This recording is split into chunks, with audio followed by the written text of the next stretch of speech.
জি, হাদিসটি তো ঠিক আছে, কিন্তু হাদিসের অপব্যবহার করা আছে অর্থ দিক দিয়ে।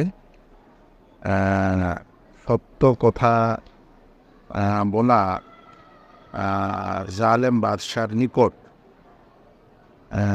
এটা উত্তম জেহাদ। কারণ জালেম বাদশার সামনে কেউ এমন কথা বলবে, তো জালেম বাদশাহ তাকে হয়তো হত্যা করে দিবে বা শাস্তি দিবে, তারপরও সে সত্য কথা বলেছেন। কিন্তু এটা যদি জালেম বাদশার নিকট হতে হবে, তো রোডে হলে হবে?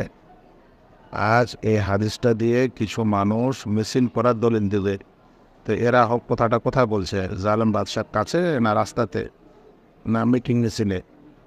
তো এটা বলতে হবে। এবং অন্য হাদিসে এসেছে যারা বাদশার নিকট আসা যাওয়া করে আর এরকম চুপ থাকে, তাদের জন্য এসেছে।